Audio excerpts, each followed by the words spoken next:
اللهم آمين.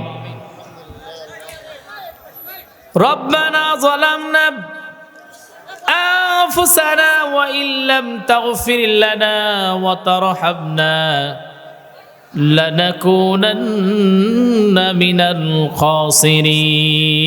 যেদিন তিন জায়গায় বাঁধন দিয়া কবরেতে শোয়াবে, মাথার বাঁধে বুঝা যাবে কথা বলবার শক্তি নাই, বুকের বাঁধে বুঝা যাবে হাত ধরবার শক্তি নাই, পায়ের বাঁধে বুঝা যাবে কদম মারবার শক্তি নাই। মাটির নিচে বাড়ি আমার, মাটির নিচেই ঘর, আপন আপন বলি যারে সবাই আমার পর, আপন আপন বলি যারে কেউ তো আমার আপন না। এক আপন দিনের নবী, দুই আপন তুমি আল্লাহ রব্বানা। আল্লাহুম্মা হদিনা ফিমান হাদাইত ওয়াফিনা ফিমান আফাইত ওয়াতাওয়াল্লানা ফিমান তাওয়াল্লাইত ওয়াবারিক লানা ফিমা আতাইত। আল্লাহ তাআলা মাগরিব থেকে নিয়ে গভীর রাত পর্যন্ত এই প্রোগ্রামে অনেক উলামায়ে কেরাম কথা বলেছেন। সর্বোপরি ইলম নাই, কালাম নাই, বয়সও তেমনও নাই। আল্লাহ তাআলা আপনার শাহী দরবারে গভীর রাত্রিতে ভিখারির মতো, কাঙ্গালের মতো দুটি হাত তুলে দিয়েছি। আল্লাহ তাআলা জীবনের গুনার জন্য বড় অনুতপ্ত, আমাদের জীবনের গুনাহগুলো মাফ করে দাও।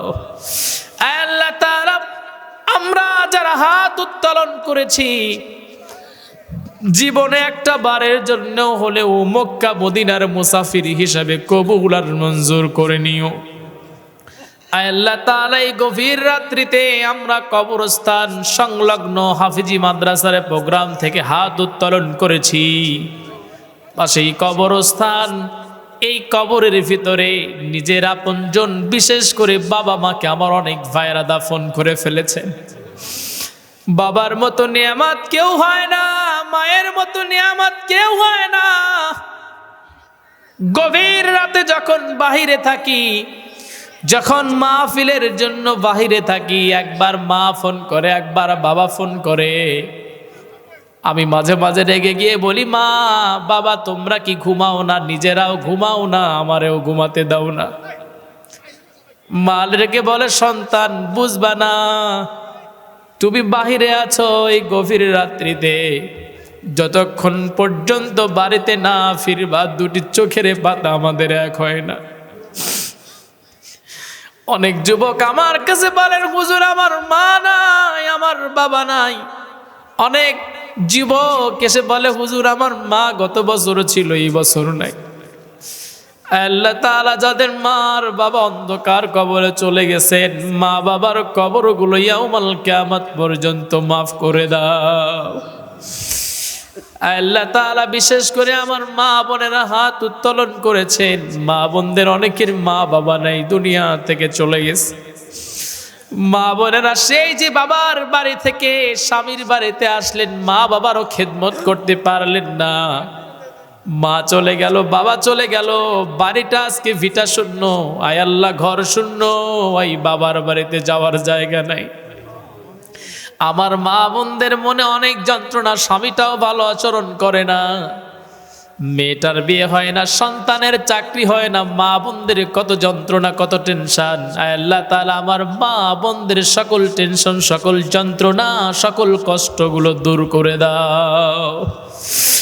আল্লাহ তাআলা মনে পড়ে যায়, আমি যখন ছোট্ট ছিলাম আমার নানার সঙ্গে সলঙ্গা বাজারে কতবার আমি আসছি, আমার মনে নাই।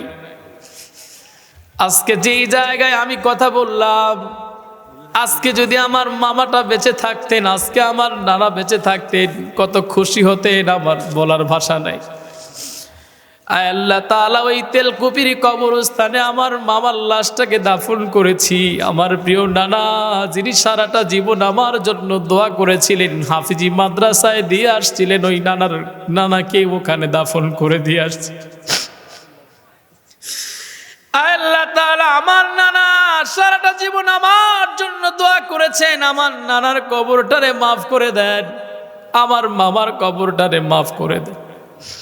আল্লাহ ওই কবরস্থানে আমার বড় খালাকে দাফন করেছি, আল্লাহ তার কবরটারে আপনি মাফ করে দেন। আল্লাহ তাআলা আপনার কাছে ফরিয়াদ জানাই, আমার যে সকল দিনী ভাইয়ের আজকে দান করেছে তাদের দানগুলো কবুল করে নেন। আল্লাহ তাআলা যারা দান করেছে, যাদের মনে কষ্ট যন্ত্রণা, আল্লাহ তার পরিবারের মধ্যে শান্তি নাই, বিপদ বালা মুসিবত সকল সমস্যাগুলো আপনি দূর করে দেন। আল্লাহ আমার রফিকুল ইসলাম সুজন ভাই, একসঙ্গে একটা মাদ্রাসায় ছিলাম, আল্লাহ আমার ভাইকে কবুল করে নেন। আল্লাহ আমার তাওইকে কবুল করে নেন। আমি যাদের চিনি যাদের চিনি না সবাইকে কবুল আর মঞ্জুর করে নেন। আল্লাহ এই মাদ্রাসাকে কিয়ামত পর্যন্ত চালু রেখে দেন। আল্লাহ তাআলা যে সকল মুরব্বিয়ানে কেরাম বসেছেন মাদ্রাসার জন্য অনেক অনেক করে ভাবেন, আল্লাহ তাদের দানগুলো তাদের শ্রমগুলো আপনি কবুল আর মঞ্জুর করে নেন। আল্লাহ তাআলা আপনার কাছে ফরিয়াদ জানাই, আমার যে সকল যুবক ভাইরা বিপথে চলে গেল, আমার যুবক ভাইদেরকে আপনি পথের দিশা দিয়ে দেন। আল্লাহ তাআলা আমার যুবক ভাইদেরকে দ্বীনের জন্য কবুল আর মঞ্জুর করে নেন। অনেক মা বাবার মনে কষ্ট, হুজুর আমার সন্তানটা বিপদগামী হয়ে গেছে, সন্তানটা পথে নাই, আমার মেয়েটা আজকে অনেক খারাপ হয়ে গেছে। মা বাবা যে সন্তানগুলো নিয়ে পেরেশানিতে ভোগেন, আয় আল্লাহ তাআলা সেই সন্তানগুলোকে সঠিক বুঝ আপনি দান করে দেন।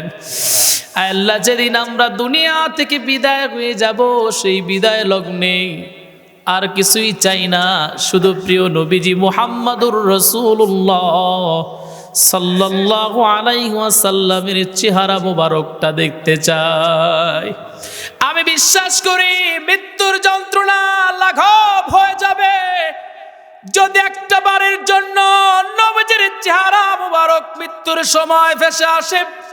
আয় আল্লাহ, কারণ নবীজির চেহারা মোবারক দেখলে সাহাবায়ে কেরামদের ক্ষুধা থাকতো না, কাফেররা ইহুদিরা পর্যন্ত নবীজির চেহারা দেখে মুসলমান হয়ে যেত। মৃত্যুর যন্ত্রণা কমে যাবে যদি নবীজির চেহারা দেখতে পাও। এই জন্য মোনাজাতে বলো, আল্লাহ জীবনে একটা বারের জন্য হলেও, মৃত্যুর আগ মুহূর্তেও হলেও নবীজিকে আমরা দেখতে চাই। নবীজির চেহারা মোবারক দেখতে দেখতে, ওই মধুর কালেমা পড়তে পড়তে আমরা যেন দুনিয়া থেকে বিদায় হয়ে যাই। সবাই বলি লা ইলাহা ইল্লাল্লাহু মুহাম্মাদুর রাসূলুল্লাহ। আসসালামু আলাইকুম।